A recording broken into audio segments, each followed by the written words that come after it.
जय हिंद दोस्तों। आज हम लोग देखेंगे भूगोल का दूसरा चैप्टर। ठीक है, प्राकृतिक संसाधन में भूमि संसाधन को देखने वाले हैं। ये भूमि संसाधन क्या होता है, ठीक है। उससे पहले जो है हम लोग इससे पहले जो है संसाधन के बारे में पढ़ चुके हैं कि संसाधन क्या होते हैं, संसाधन कितने प्रकार के होते हैं, संसाधन के क्या क्या उपयोग हैं। ठीक है, समझ रहे हैं ना, संसाधन का क्या महत्व है, संसाधनों के संरक्षण के लिए उठाए गए महत्वपूर्ण कदम क्या क्या है। तो ये सारी चीजें इससे पिछले वाले वीडियो में हम लोग पढ़ चुके हैं, ठीक है, देख चुके हैं। आज हम लोग देखेंगे सबसे पहला जो है प्राकृतिक संसाधन के अंतर्गत रखा गया है भूमि को। ठीक है, तो भूमि संसाधन हम लोग जो है पढ़ने वाले हैं। ठीक है, ये क है, इस तरह क ख ग घ आएगा। भूमि संसाधन, जल संसाधन, वन्य जीव संसाधन। ठीक है, तो बहुत सारे संसाधनों को हम लोग एक एक करके देखेंगे। तो चलिए शुरू करते हैं आज का अपना टॉपिक। ठीक है, भूमि संसाधन। तो सबसे पहले आप ये देखिए कि आप लोग जिस धरती पर रहते हैं, संसाधन की संकल्पना तो इससे पहले हम लोग कर चुके हैं, संसाधन के बारे में जान चुके हैं। ठीक है, कि संसाधन क्या होते हैं, ठीक है, अवगत हो चुके हैं।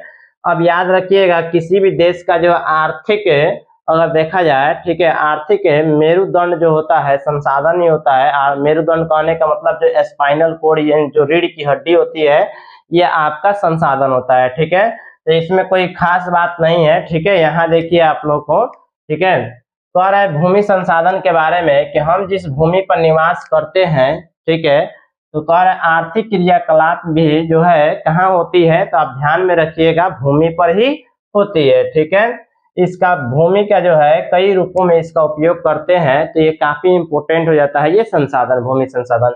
अब इसमें सबसे इंपोर्टेंट कौन कौन सा है, तो देखिए इसमें जो हम लोग कृषि करते हैं, वानिकी, पशुचारण, मत्स्य खनन, वन्य जीव, परिवहन, संचार जैसे आर्थिक क्रियाएं जो है भूमि पर ही संपादित होती है। तो इसीलिए याद रखिएगा भूमि संसाधन को जो है मौलिक संसाधन भी कहते हैं। तो यहाँ से ऑब्जेक्टिव पूछ सकता है कि भूमि संसाधन को कौन सा संसाधन कहा जाता है, तो ध्यान में रखना है कि भूमि संसाधन को मौलिक संसाधन भी कहते हैं। ठीक है, ये ध्यान में रखिएगा। ठीक है, लेकिन इतना सारा उपयोग करते हैं, यहाँ पर कृषि करते हैं, वानिकी करते हैं, पशुचारण करते हैं, मत्स्य खनन करते हैं, यानी इतनी सारी जो है क्रियाएं जो है भूमि पर होती है। लेकिन इसके बावजूद आप याद रखिएगा ये जो संसाधन है सीमित मात्रा में है, तो इसीलिए इसे सीमित संसाधन भी कहते हैं। तो यहाँ पर एक और ऑब्जेक्टिव तैयार हो सकता है कि निम्नलिखित में से सीमित संसाधन कौन है, तो भूमि संसाधन को हम लोग सीमित संसाधन भी कहते हैं। ठीक है, अब यहाँ थोड़ा ध्यान दीजिएगा। ठीक है, अब इसका कई रूपों में हम उपयोग करते हैं भूमि के। तो सबसे पहले भूमि संसाधन के भौतिक स्वरूप क्या क्या है। ठीक है, तो भूमि संसाधन अगर देखिएगा तो भूमि संसाधन के 3 भौतिक स्वरूप है। तो यहाँ से ऑब्जेक्टिव और सब्जेक्टिव दोनों पूछ सकता है कि भूमि संसाधन के कितने भौतिक स्वरूप है, तो 3 है। सबसे पहला आता है मैदान, दूसरा आता है पर्वत, और तीसरा आता है पठार। इसकी प्रतिशत पूछ लेता है कि मैदान कितना प्रतिशत है, यानी कितना प्रतिशत है मैदान है, तो 43% जो है, ध्यान रखिएगा, मैदान है। और पर्वत कितना प्रतिशत है, तो पर्वत 30% है।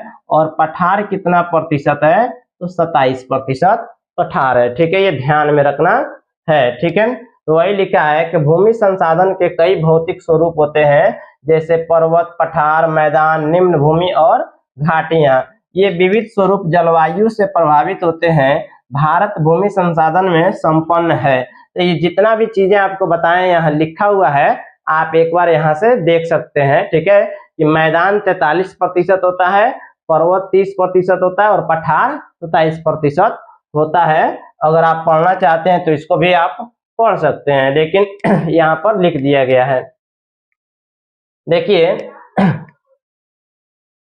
देश का 27% भूभाग पठार के रूप में, अभी जो पीछे आपको बताए हैं। और इस पठार से क्या निकलता है, तो खनिज, जीवाश्म ईंधन और वन संपदा के कोष संचित है। तो इसमें याद रखिएगा इस पठार में क्या क्या है, तो जीवाश्म है, खनिज है, और वन संपदा के कोष संचित है। ठीक है, अब सवाल ये उठता है कि आखिर अब इतना सारा संसाधन है, तो अब ये जो भूमि है इसका निर्माण कैसे होता है, यानी अब देखेंगे हम लोग कि इसका मृदा का निर्माण कैसे होता है। ठीक है, तो देखिए कह रहा है मृदा पारितंत्र का एक महत्वपूर्ण घटक है। मृदा ध्यान में रखना है कि ये जो इकोसिस्टम जो बना हुआ है, ये जो पारितंत्र बना हुआ है, इसका एक महत्वपूर्ण घटक है। अब मृदा का देखिए, मृदा किसे कहते हैं, तो ये वाला डेफिनेशन अगर लिखते हैं तो ये मृदा का डेफिनेशन हो जाएगा असंगठित पदार्थों से निर्मित, असंगठित पदार्थों से निर्मित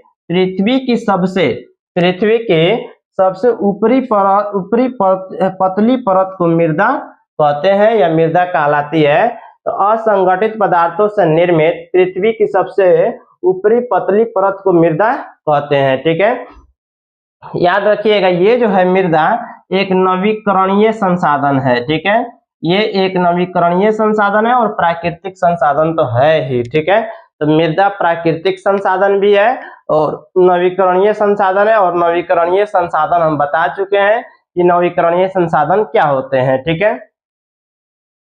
अब यहाँ देखिए कह रहा है यह न केवल पौधों के विकास, मृदा में केवल जो है पौधों का ही विकास नहीं होता है, बल्कि पृथ्वी पर विविध जीव समुदायों का पोषण भी करती है। तो मृदा जो है जीव समुदायों का पोषण भी करती है, यह भी आपको ध्यान में रखना है। ठीक है, कह रहा है मृदा में निहित उर्वरता मानव की आर्थिक क्रियाकलाप को निर्धारित करती है।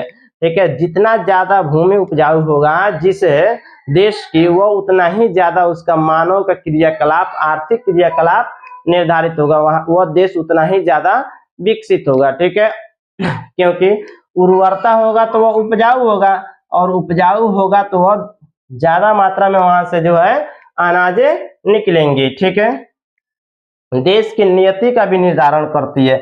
मृदा ध्यान में रखना है कि देश का नियति का भी निर्धारण करता है। इसके नष्ट होने के साथ संपत्ति एवं संस्कृति दोनों ध्वस्त हो जाते हैं। ठीक है, अगर मृदा का नष्ट होगा तो संपत्ति भी और संस्कृति दोनों ध्वस्त हो जाते हैं। और ये याद रखना है मृदा जो है एक जीवंत तंत्र है। मृदा क्या है, तो जीवंत तंत्र है। तो यहाँ पर कुछ आपको जो है ऑब्जेक्टिव भी देखने को मिला है और सब्जेक्टिव भी मिला है। जब आप अपना जब सेल्फ स्टडी कीजिएगा तो आप उसको क्या कीजिएगा, पढ़ कर जो है आप उसको हाईलाइट करते जाइएगा। ठीक है, अब देखिए मृदा का निर्माण कैसे होता है, ये जो है सब्जेक्टिव पूछ सकता है 5 मार्क्स का। तो मृदा निर्माण एक लंबी अवधि में पूर्ण होने वाली जटिल प्रक्रिया है। ध्यान में रखिएगा, मृदा का निर्माण क्या है, तो एक जटिल प्रक्रिया है और इसमें लंबा समय लगता है। ठीक है, ये भी ध्यान में रखना है कि इसमें कैसा समय लगता है, तो लंबा समय लगता है।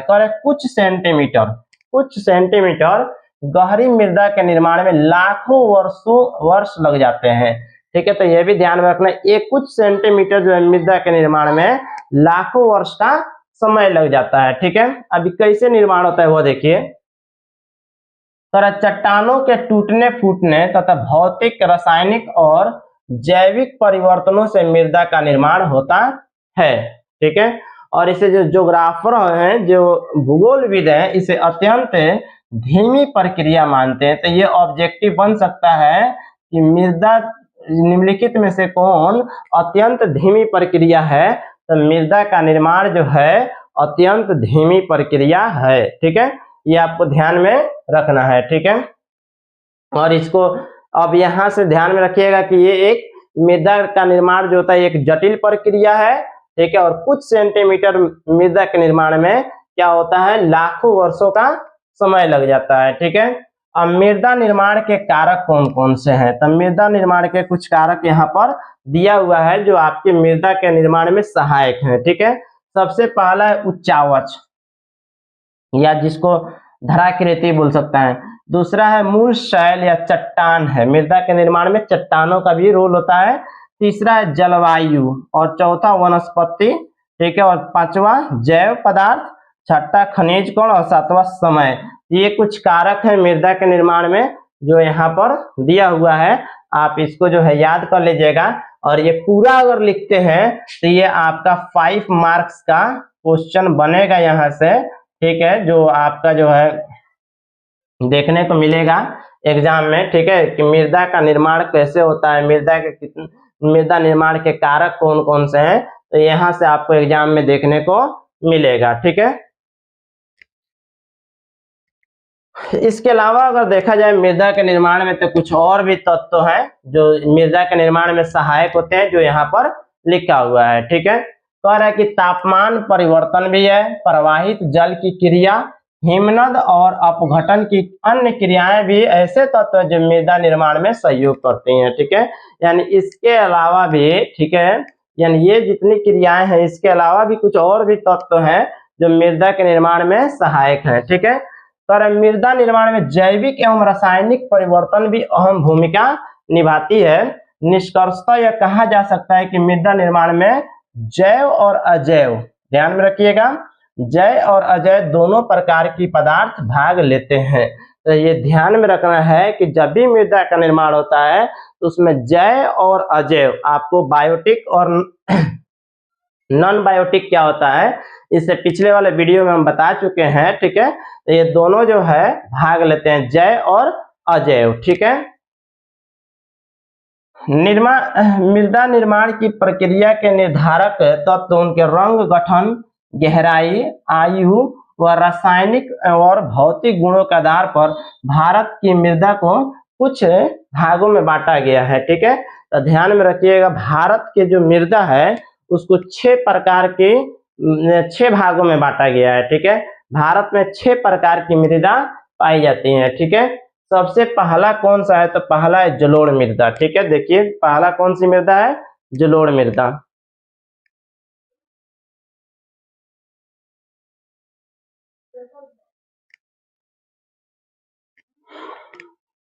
देखिए जलोढ़ मृदा, तो जलोढ़ मृदा क्या होता है, तो कह रहा है कि इसका विस्तार, सबसे पहले याद रखिएगा जलोढ़ मृदा को दोमट मृदा के नाम से भी जाना जाता है। तो भारत में 6 प्रकार की मृदा पाई जाती है, 6 प्रमुख मृदाएं विकसित हुई हैं, ध्यान में रखिएगा इसको। तो कह रहे यह मृदा भारत में विस्तृत रूप से फैली हुई सर्वाधिक महत्वपूर्ण मृदा है। तो ऐसे ऑब्जेक्टिव पूछता है कि भारत में सबसे ज्यादा किस मृदा का विस्तार है, तो भारत में सबसे ज्यादा जो है अगर किसी मृदा का विस्तार है तो वह है जलोढ़ मृदा का विस्तार है, ध्यान में रखिएगा। इस सबसे ज्यादा विस्तार किस मृदा का है, तो जलोढ़ मृदा का है, ठीक है। अब ये जलोढ़ मृदा का विस्तार ध्यान में रखिएगा, जलोढ़ मृदा का निर्माण कैसे होता है, तो हिमालय की 3 प्रमुख नदियां हैं, ठीक है। कौन कौन सा है, तो एक है गंगा, एक है सिंधु, एक है गंगा और एक है ब्रह्मपुत्र। इन तीनों नदियों के द्वारा लाए गए निक्षेप से होता है, किससे होता है, जलोढ़ के निक्षेप से जो है इस मृदा का निर्माण होता है। यानी जो अपने साथ जो है कहा जाए कि माटी जो लेकर आते हैं, बहाव कटाव के साथ जो माटी लेकर आते हैं उसको निक्षेप बोलते हैं, वह लाकर कहीं कहीं जमा कर देते हैं माने नदी के किनारे पर, ठीक है। उससे जो है इस मृदा का निर्माण होता है, जलोढ़ मृदा का निर्माण होता है, ठीक है। अगर बात की जाए जलोढ़ मृदा का, तो राजस्थान एवं गुजरात में भी जो है यह मृदा देखने को मिलती है। राजस्थान एवं गुजरात में ये मृदा संकरी पट्टी के रूप में देखने को मिलती है, ठीक है। तो ये ध्यान में रखना है कि राजस्थान में भी और गुजरात में भी ये मृदा देखने को मिलती है, लेकिन संकरी पट्टी के रूप में, कम मात्रा में। पूर्वी तटीय मैदान स्थित महानदी, अगर पूरब की बात की जाए, पूर्वी तटीय मैदान, तटीय जो नीचे वाला जो एरिया है, ठीक है, वहां महानदी, गोदावरी, कृष्णा और कावेरी नदियों द्वारा निर्मित डेल्टा का भी निर्माण जलोढ़ से ही जुड़ा है, ठीक है। तो वहां भी जो है जलोढ़ मृदा देखने को मिलती है, ठीक है। तो यहाँ पर 3 नदियां अवश्य याद रखिएगा, सिंधु, गंगा और ब्रह्मपुत्र, ठीक है। सबसे ज्यादा जो है इन्हीं से देखने को मिलती है जलोढ़ मृदा और सबसे ज्यादा विस्तार यही है। याद रखिएगा भारत में इसका विस्तार कितना है, तो 6.4 करोड़ हेक्टेयर जो है जलोढ़ मृदा का विस्तार भारत में है, ठीक है। तो एक बार यहाँ अगर बात किया जाए जलोढ़ मृदा के बारे में, अगर आपसे यहाँ से तो जलोढ़ मृदा के बारे में ध्यान में रखिएगा, हम लिख देते हैं सबसे पहले जो है जलोढ़ मृदा के बारे में, ठीक है। तो ये इसे याद रखिएगा, इसे दोमट मृदा कहते हैं, इसे दोमट मृदा के नाम से भी जाना जाता है।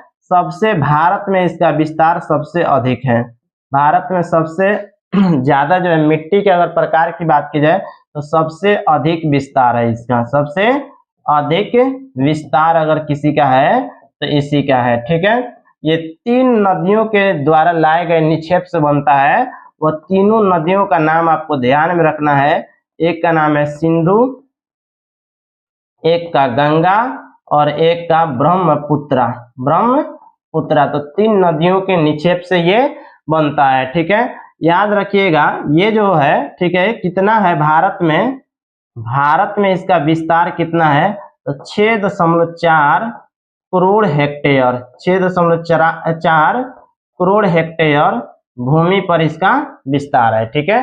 तो जलोढ़ मृदा का विस्तार कितना है 6.4 करोड़ हेक्टेयर। अगर देखा जाए तो ये जलोढ़ मृदा 2 प्रकार की होती है, एक होता है पुराना जलोढ़ मृदा और एक होता है नवीन जलोढ़ मृदा, ठीक है। अगर देखा जाए तो एक होता है पुराना जलोढ़ मृदा, यहाँ लिखा हुई है, और एक होता है नवीन जलोढ़ मृदा, ठीक है। पुराना जलोढ़ मृदा को ध्यान में रखिएगा, बांगर कहा जाता है, पुराने जलोढ़ मृदा को बांगर कहा जाता है और नवीन जलोढ़ मृदा को खादर कहा जाता है, ठीक है।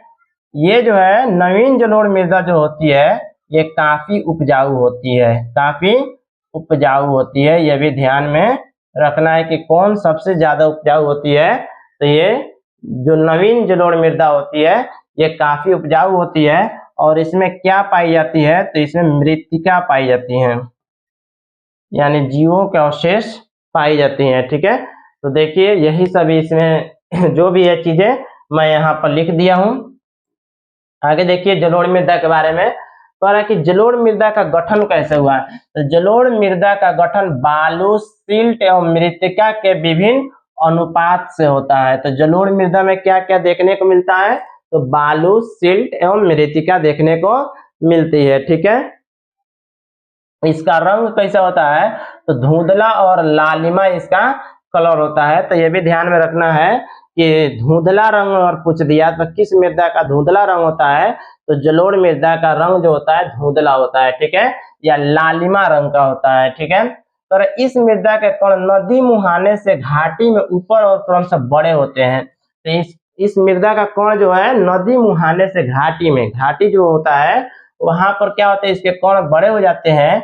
ऐसी मृदाएं पर्वत पदीय क्षेत्र में बने मैदानों जैसे द्वार या चौर और तराई में आमतौर पर मिलते हैं। चौर क्या है, तराई क्या है, भावर क्या होता है, इसके ये सभी चीजें आप 9th क्लास में पढ़ कर आए हैं।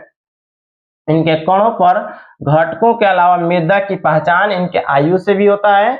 आयु के आधार पर अगर बात किया जाए तो ये मृदा 2 प्रकार की होती है, एक होती है पुराना और एक होती है नवीन जलोढ़ मृदा। अभी देखे हैं 2 प्रकार की मृदाएं होती है, पुराना और नवीन। पुराने जलोढ़ में कंकड़ एवं बजरी की मात्रा अधिक होती है। ध्यान में रखिएगा जो पुराना जो जलोढ़ मृदा होता है उसमें कंकड़ और बजरी की मात्रा अधिक होती है। ये ऑब्जेक्टिव बनेगा, ठीक है, कि पुराने जलोढ़ मृदा में किस चीज की मात्रा अधिक होती है तो कंकड़ एवं बजरी की मात्रा अधिक होती है। और पुराने जलोढ़ मृदा को बांगर कहा जाता है, ठीक है, बांगुर नहीं बांगर कहा जाता है, ध्यान में रखना है। बांगर की तुलना में नवीन जलोढ़ में महीन कण पाए जाते हैं। तो ये ऑब्जेक्टिव यहाँ से पूछेगा, महीन कण किसमें पाए जाते हैं तो किसमें तो नवीन जलोढ़ मृदा में पाए जाते हैं और इसे कहा जाता है खादर, ठीक है। तो नवीन जलोढ़ मृदा को खादर कहा जाता है और पुराने जलोढ़ मृदा को बांगर कहा जाता है। खादर में बालू एवं मृत्तिका का मिश्रण होता है, इसमें बालू एवं मृत्तिका का मिश्रण होता है और ये काफी उपजाऊ होता है, ठीक है। ध्यान में रखना है कि जो नवीन जलोढ़ मृदा होती है ये काफी उपजाऊ होती है। अब आइए जलोढ़ मृदा में जो है पोटास, फास्फोरस और चूना जैसे तत्वों की प्रधानता होती है। तो जलोढ़ मृदा में पोटास पाया जाता है, फास्फोरस और चूना की मात्रा पाई जाती है, लेकिन इसमें कौन सा तत्व की कमी होती है? तो इसमें नाइट्रोजन जैसे पदार्थों की कमी रहती है। तो ध्यान में रखना है कि नाइट्रोजन जैसे पदार्थों की क्या रहती है, इसमें कमी रहती है। इसमें कौन कौन सी फसलों की खेती होती है? तो इसमें गन्ना, चावल, गेहूं, मक्का, दलहन जैसी फसलों के लिए उपयुक्त मानी जाती है, इसकी खेती होती है। ठीक है, अधिक उपजाऊ होने के कारण इस मिट्टी पर गहन कृषि की जाती है, VBI है ये।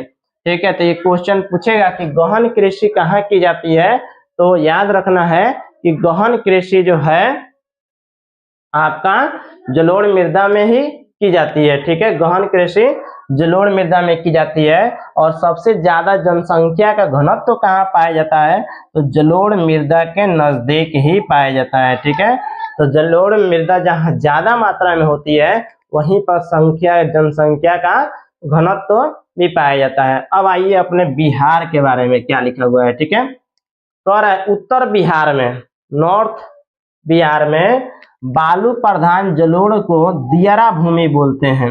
याद रखिएगा, उत्तर बिहार। तो ऑब्जेक्टिव यहाँ से देखिए, बहुत सोच समझ का ऑब्जेक्टिव निकालेगा। दियारा भूमि कहाँ है? दक्षिण बिहार में, उत्तर बिहार में, पूर्वी बिहार में कि पश्चिमी बिहार में? उत्तर बिहार में दियारा भूमि है। दियारा भूमि कहाँ है? उत्तर बिहार में है। और दियारा भूमि में जो है मक्का की कृषि की जाती है। ध्यान में रखना है कि दियारा भूमि किसके लिए प्रसिद्ध है? तो मक्का के लिए विश्व में प्रसिद्ध है। किसमें प्रसिद्ध है? विश्व में प्रसिद्ध है। ये ध्यान में आपको रखना है। ठीक है, आगे देखिए, काली मृदा। दूसरा जो है काली मृदा है। ध्यान में रखिएगा, काली मृदा को रेगुर मृदा भी कहा जाता है। इसका स्थानीय नाम रेगुर मृदा है। काली मृदा का स्थानीय नाम रेगुर मृदा है। और इसका रंग कैसा होता है? तो इसका रंग काला होता है। काली मृदा का रंग काला होता है। और याद रखिएगा, इसमें जो है कपास की खेती की जाती है, इसलिए इसे काली कपासी मृदा भी कहते हैं। तो काली कपास मृदा के नाम से इसे जाना जाता है, तो रेगुर मृदा को जाना जाता है। ठीक है, इसका विस्तार भारत में कितना है? तो जलोढ़ मृदा के बराबर ही है। 6.4 करोड़ हेक्टेयर में भी इसका फैलाव है। ठीक है, इसमें कौन सा तत्व पाया जाता है? तो इसमें एल्युमिनियम और लौह यौगिक जैसे तत्वों की प्रधानता होती है। ध्यान में रखना है आपको। तो यहाँ से जो है काली मृदा के बारे में याद रखना है, इसका रंग काला होता है। इसमें एल्युमिनियम और लौह यौगिक के कारण ये जो काला दिखता है। इसमें कपास की खेती होती है। ठीक है, इसीलिए इसे काली कपास मृदा भी कहते हैं। इसका विस्तार कितना है भारत में? तो 6.4 करोड़ हेक्टेयर है। ठीक है, और इसका विस्तार कहाँ है? तो खास तौर पर दक्कन के लावा प्रदेश में। ठीक है, और सबसे ज्यादा इसका विस्तार महाराष्ट्र में है। सबसे ज्यादा विस्तार महाराष्ट्र में है। ठीक है, उसके अलावा गुजरात, कर्नाटक, आंध्र प्रदेश तथा तमिलनाडु राज्यों में विस्तृत है। ठीक है, तो सबसे ज्यादा विस्तार पूछता है काली मृदा का सबसे अधिक विस्तार कहाँ है? तो महाराष्ट्र में है। ठीक है, इस मिट्टी का निर्माण कैसे हुआ है? तो यहाँ लिखा हुआ है कि मूल शैलों एवं ज्वालामुखी के बेसाल्ट लावा के विघटन से हुआ है। बेसाल्ट लावा, ध्यान में रखिएगा, बेसाल्ट लावा के विघटन से काली मृदा का विस्तार हुआ है। और इसका स्थानीय नाम रेगुर है, इसलिए इसे रेगुर मृदा भी कहते हैं। ठीक है, अब इस मिट्टी की विशेषता क्या है, यानी काली मृदा का विशेषता क्या है? तो इस मिट्टी की सबसे बड़ी विशेषता है कि इसमें नमी धारण की क्षमता अत्यधिक होती है। VBI ऑब्जेक्टिव है कि नमी धारण की क्षमता सबसे अत्यधिक किस मिट्टी में होती है? तो ये जो है काली मिट्टी में होती है, काली मृदा में होती है। यह मृदा कैल्शियम कार्बोनेट, ध्यान में रखिए, कैल्शियम कार्बोनेट, मैग्नीशियम, पोटास और चूना जैसे पौष्टिक तत्वों से परिपूर्ण होती है। तो इसमें कौन कौन सी तत्वों की परिपूर्णता होती है, यानी प्रधानता होती है? कैल्शियम कार्बोनेट, मैग्नीशियम, पोटास और चूना। ठीक है, कमी किस चीज की रहती है? तो उसमें देख कर आए हैं, यानी जलोढ़ मृदा में नाइट्रोजन की कमी होती है और काली मृदा में फास्फोरस की कमी रहती है। ठीक है, शुष्क या गर्म मौसम में, शुष्क या गर्म जो गर्मी के मौसम होता है, इस मिट्टी में ध्यान रखिएगा, इस मिट्टी में दरारें पड़ जाती हैं। ठीक है, दरारें फट जाती हैं, जिससे अच्छी तरह से वायु का मिश्रण हो जाता है, दरार फट जाता है, जिसके कारण जो है वायु उसके अंदर चला जाता है। ठीक है, किंतु गीली होने के साथ ही, जब ये गीली होती है तो ये मिट्टी चिपचिपी हो जाती है, ध्यान रखिएगा। लेकिन जब ये गीला होता है तो ये मिट्टी चिपचिपी हो जाती है, जिससे जोतना संभव नहीं हो पाता है। ठीक है, तो इसकी जुताई कब की जाती है? तो मानसून के प्रथम बौछार में ही इस मिट्टी की जुताई कर दिया जाता है। कम वर्षा के क्षेत्रों में अत्यधिक ऑक्सीकृत होने के कारण बिना सिंचाई के भी कपास की खेती के लिए यह मिट्टी उपयुक्त है। इसके अतिरिक्त इस मृदा में किस चीज की खेती की जाती है? गन्ना, प्याज, गेहूं एवं फलों की खेती की जाती है। लेकिन सबसे ज्यादा याद रखना है, इस मिट्टी में, काली मृदा में जो है कपास की खेती की जाती है। ठीक है, कपास की खेती की जाती है, ध्यान में रखिएगा। इसमें फास्फोरस की कमी होती है।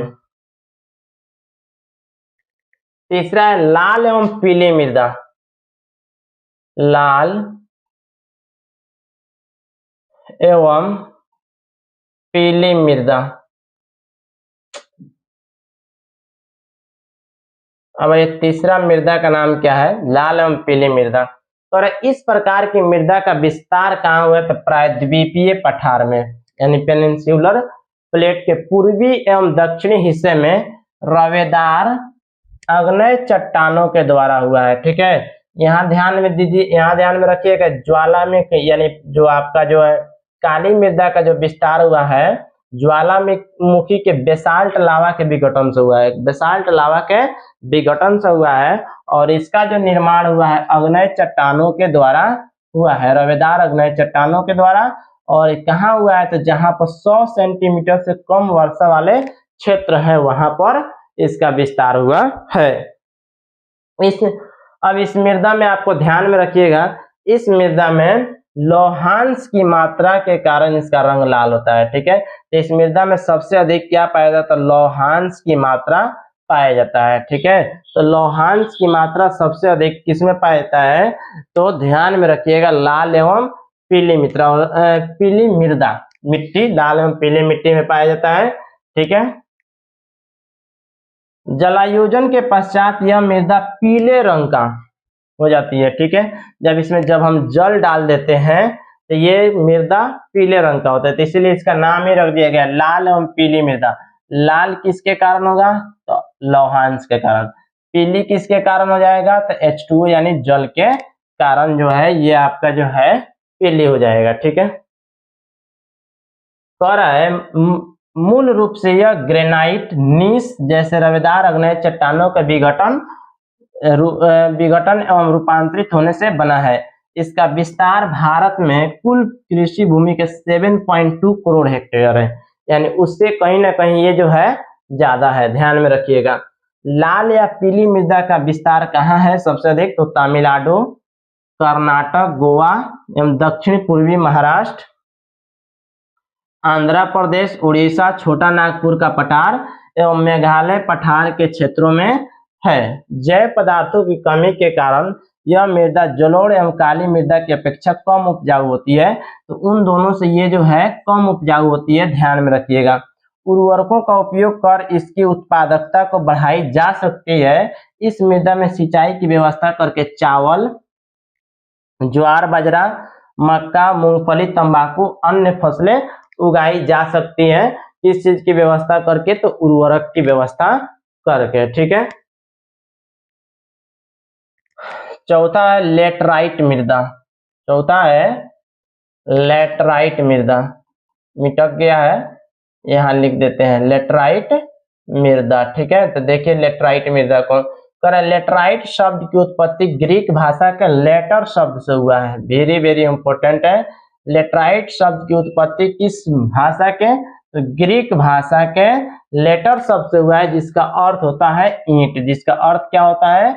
ईंट। तो लेटर का अर्थ क्या होता है? ईंट। ठीक है, इस प्रकार की मिट्टी के विकास उच्च तापमान एवं अत्यधिक वर्षा वाले क्षेत्रों में हुआ है। तो कहाँ हुआ है? जहां पर तापमान भी उच्च है और अत्यधिक वर्षा भी होती है, वैसे क्षेत्रों में जो है लेटराइट मृदा का विस्तार हुआ है। और इसका विस्तार कितना है भारत में? तो 1.3 करोड़ हेक्टेयर है। ठीक है, कह रहा है ऋतु भारी वर्षा में उच्च सपाट अपर्दित सतहों पर यह मृदा पाई जाती है। यह मृदा तीव्र निक्षालन यानी तीव्र निक्षालन का परिणाम है, जिसमें ह्यूमस की मात्रा नगण्य होती है, यानी बहुत ही कम होती है। इसमें ना के बराबर जो है लेटराइट मृदा में ह्यूमस की मात्रा पाई जाती है। तो यह ऑब्जेक्टिव पूछा हुआ है कि किसमें जो है ह्यूमस की मात्रा सबसे कम होती है या नग्न होती है, तो आप याद रखिएगा लेटराइट में, ठीक है। इसमें याद रखिएगा अत्यधिक तापमान के कारण इसमें जो है उपजाने वाली जो बैक्टीरिया है, खेतों की जो उर्वरता बढ़ाने वाली जो बैक्टीरिया है, नष्ट हो जाते हैं।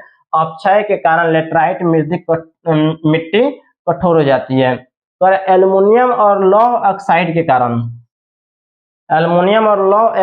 कारण इसका रंग लाल होता है। इसका रंग एल्युमिनियम और लौह ऑक्साइड के कारण इसका रंग लाल होता है। इस प्रकार के मिट्टियों में रासायनिक खाद एवं अन्य उर्वरकों का प्रयोग कर उत्पादन किया जा सकता है।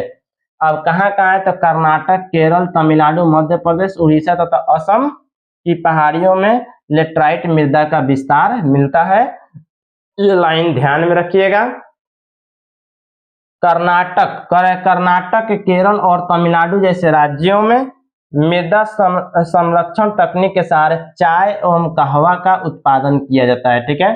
तो चाय एवं कहवा का उत्पादन कहाँ, तो कर्नाटक, केरल और तमिलनाडु में। चाय एवं कर्नाटक में सबसे ज्यादा कर्नाटक, केरल और तमिलनाडु में चाय एवं कहवा का उत्पादन किया जाता है। तमिलनाडु, आंध्र प्रदेश और केरल में याद रखिएगा इसमें काजू की भी खेती की जाती है, खेती उपयुक्त मानी जाती है। तो इसमें चाय और कहवा की खेती और काजू की खेती लेटराइट मृदा में की जाती है, ठीक है। अब ये पांचवा है मरुस्थलीय मृदा। तो मरुस्थलीय मृदा का विस्तार सबसे अधिक कहाँ हुआ है, तो मरुस्थलीय मृदा का विस्तार सबसे अधिक राजस्थान में हुआ है, ठीक है। कह रहा है कि इस प्रकार की मिट्टी लंबी शुष्क ऋतु, अल्प वर्षा, ह्यूमस रहित बालुई मिट्टी वाले क्षेत्रों में विकसित होती है। इस मृदा में संस्तरों का विकास काफी कम पाया जाता है। संस्तर कम पाया जाता है, पानी रोकने की क्षमता इसमें कम होती है, ठीक है। रासायनिक अपक्षय अत्यंत सीमित होता है। इस मृदा का रंग लाल या हल्का भूरा होता है। इस प्रकार की मृदा पश्चिमी राजस्थान, सौराष्ट्र, कच्छ आपका जो है गुजरात में है, सौराष्ट्र भी वहीं पे है गुजरात में, पश्चिमी हरियाणा और दक्षिण पंजाब में पाई जाती है। इसमें वनस्पति और उर्वरक खनिज का अभाव पाया जाता है, किंतु सिंचाई की व्यवस्था कर कपास, चावल, गेहूं का उत्पादन किया जा सकता है। तो यहाँ से उतना ऑब्जेक्टिव नहीं पूछता है, एक ही सवाल पूछता है कि मरुस्थलीय मृदा का सबसे अधिक विस्तार कहाँ है। ध्यान में रखिएगा राजस्थान में है, सबसे अधिक विस्तार राजस्थान में है। और इसमें संस्तरों का विकास काफी कम पाया जाता है, इसमें संस्तर काफी कम पाया जाता है, ठीक है। अब ये छठा है पर्वतीय मृदा, ठीक है। पर्वतीय मृदा कर इस मृदा की इस प्रकार की मृदा कहाँ पाई जाती है, तो नाम से स्पष्ट है, पर्वत और पहाड़ी क्षेत्रों में देखने को मिलती है, जहां पर्याप्त वर्षा, वन पाए जाते हैं, ठीक है। यह मृदा जटिल एवं विविधता वाली होती है, यानी पर्वतीय मृदा क्या होती है, जटिल होती है और विविधता वाली होती है, अलग अलग प्रकार की होती है। यह नदी घाटियों में जलोढ़ मृदा एवं ऊंचे भागों में मोटे कणों वाली अपरिपक्व मृदा के रूप में पाई जाती है। देखिए यानी जटिल होती है, विविधता वाली होती है। नदी घाटी में कैसी मिलती है, तो जलोढ़ मृदा के रूप में, और ऊंचे भागों में मोटे कणों वाली अपरिपक्व मृदा के रूप में पाई जाती हैं। पर्वतीय भागों में प्राय भू आकृति, वानस्पतिक एवं जलवायविक दशाओं में पर्याप्त जटिलता एवं विविधता के कारण यहाँ एक ही प्रकार के मृदा बड़े बड़े क्षेत्र नहीं मिलते हैं। हिमाच्छादित क्षेत्रों में इन मृदाओं का अपरदन हो जाता है और ये अम्लीय एवं ह्यूमस रहित हो जाते हैं, ठीक है। ये इतना इम्पोर्टेंट नहीं है, ठीक है। अभी इसको आप लोग जो है देख लीजिएगा एक बार, ठीक है। हमारे ख्याल से उतना इम्पोर्टेंट नहीं है, सवाल अगर सबसे ज्यादा पूछेगा तो सबसे ज्यादा सवाल यहाँ से आपको पूछेगा आपका जो है जलोढ़ मृदा, काली कपास मृदा, ठीक है। सबसे ज्यादा सवाल यहीं से आपको देखने को मिलेगा। जलोढ़ मृदा क्या होता है, काली मृदा क्या होता है, लाल एवं पीली मृदा, ठीक है। काली मृदा हो गया, ठीक है, और ये जो है आपका लाल एवं पीली मृदा, ठीक है। चौथा है लेटराइट मृदा और पांचवा है आपका मरुस्थलीय मृदा, ठीक है। ये 6 प्रकार की मृदा रहा, ठीक है। इसके बाद जो है अगला जो है चर्चा हम लोग करेंगे, यहाँ से पढ़ेंगे कि भूमि उपयोग का बदलता स्वरूप क्या है, ठीक है। तो यहाँ से हम अगले वीडियो में देखेंगे। तब तक के लिए जो है ये वीडियो देखिएगा, अपना नोट्स जो है तैयार कीजिएगा, ठीक है। चैप्टर खत्म होगा तो इसका ऑब्जेक्टिव भी chapter wise line by line पढ़कर ऑब्जेक्टिव तैयार कर रहे हैं। उससे ज्यादा जो है ऑब्जेक्टिव बीपीएससी के टीचर भी नहीं बना पाएंगे, ठीक है। तो फिर मिलते हैं अपने नेक्स्ट वीडियो में, तब तक के लिए जय हिंद।